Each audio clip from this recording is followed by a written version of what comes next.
Okay, today we're going to talk about cages for our meat rabbits. I have a few different kinds of cages, and I've had people asking me about my cages, so I thought I would give some detail. These cages here, there's two cages here. They're both 3-hole cages. I bought these at a flea market, and the guy there was making them. They were brand new. He made a whole bunch of them. And they were $45 for a 3-hole cage. They came with the feeders. And that was a pretty good price. I thought that was a great price. But there are a few drawbacks to these cages. Number one is the doors are really small. And so because the doors are small, we had to cut our nesting boxes down to get them through the door. And that made it pretty inconvenient because our boxes didn't have tops on them after that, or they were too small for our big meat rabbits. I mean, they worked, but they're not ideal. So, they weren't the best. Plus, the wire on the bottom here is a 1" by 1/2 inch, and that's a good size. But the wire on the sides is a 1" by 2 inch.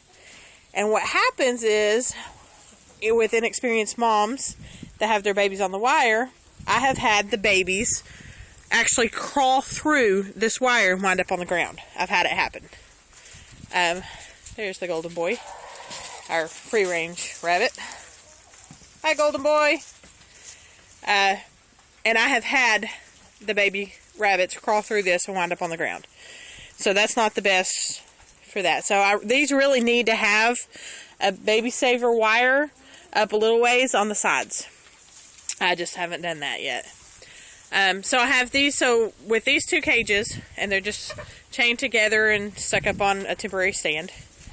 They also don't have a roof on them, so we had to do, what we've been using is a leftover, it's a scrap piece of shower pan liner from, that my husband had left over from a job where they were building a shower.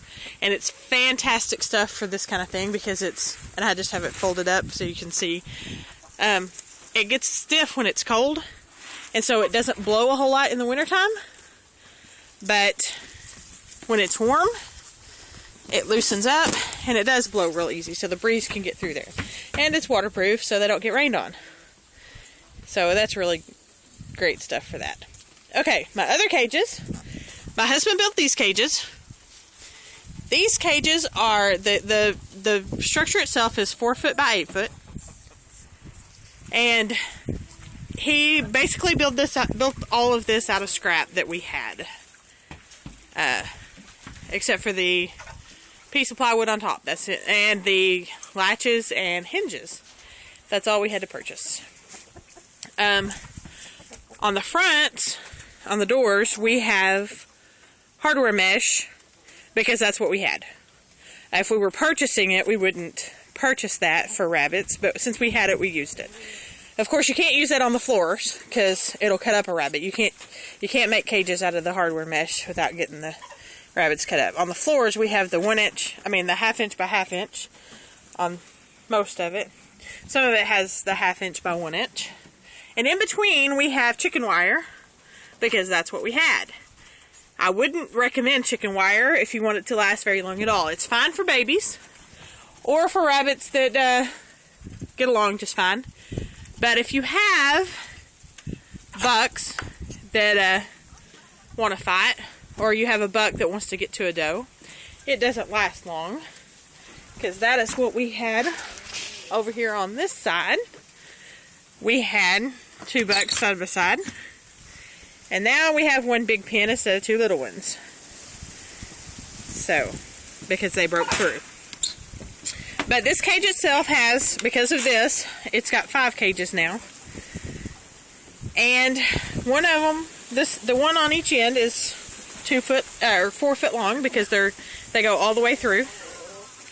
And then we had the 4 of them that were 2 by 2, which is great for smaller rabbits or smaller bucks. But you wouldn't want this 2 by 2 for meat rabbits. That's a little too small. So we're just going to take that chicken wire out between them and just leave it one big cage. I love the doors on these. They're fantastic size doors because they, no matter what size your nesting box is, you can get it in there. And like I said, this was made mostly out of what we had. It's got the plywood top, which my husband did this to make it a watershed so that water doesn't sit on it. And he was going to fill this in, but since we have our cages in our chicken pen, he wound up not having to do that. It hasn't been a problem for us so far, but I definitely recommend you fill it in if you don't have, if you have any way of having a predator problem. But being that ours are in the chicken pen, it's not a problem. One of the benefits to having our cages in the chicken pen is that you'll notice the ground is not real messy. And this is why right here. Because the ducks and the chickens love cleaning up after the rabbits. That's one of the benefits to have it in the chicken pen. Another one is the predators. And there's the golden boy. One of the drawbacks to having the rabbit cages in the chicken pens is that the chickens try to eat the rabbit food. And so my husband had to fashion these lids for the feeders that are on the outsides of the cages. That's why most of our feeders are on the inside of the cage. Now, here is my favorite cage. This is a cage I bought online on Craigslist for $25. And that was a great find. This cage is very heavy duty. It's made out of square tubing, as you can see. The cages are large. They're 30 by 36. So they're good, large size cages for meat rabbits. It gives them plenty of room to move around, plenty of room to raise babies in, and still have plenty of, even with the nesting box of babies, they still have plenty of room to stretch out and move. Also, this has the sheet metal roof, and it has a sheet metal divider between the top cages and the bottom cages to keep the rabbits on the bottom clean. And it's angled to let the mess run off the back.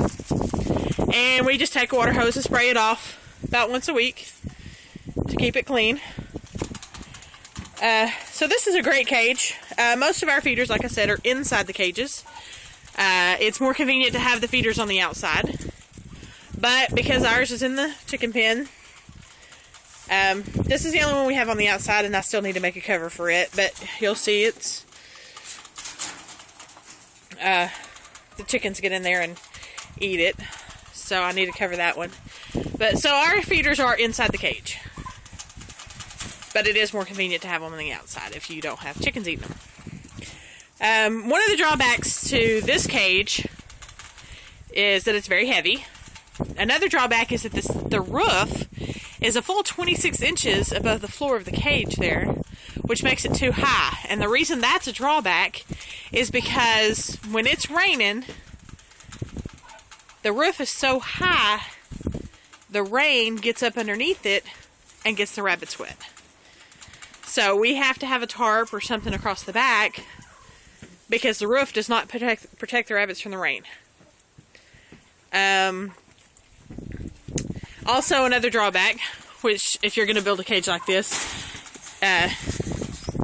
you need to see the floor is the 1/2 inch by 1/2 inch, and the walls are the 1/2 inch by 1/2 inch. But the front here is 1 inch by 2 inch. So again, this is not safe for the babies.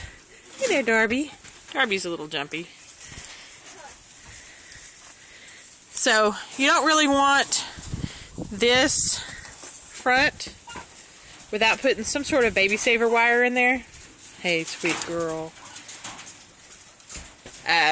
But all of our nesting boxes right now are too small. I don't like them. I mean, they'll work. They'll function. But they're not ideal. They're not what I want. We had to cut them all down to fit in the doors of the other cages. And now that we have big cages with big doors, we're going to build some big nesting boxes that are a lot better for the rabbits. I like to have big boxes with tops on them to keep them protected from the weather just in case. I know a lot of people don't like the tops because they like to have the ease of being able to check on the rabbits, on the babies, but I prefer having them protected from the weather. So there are my cages.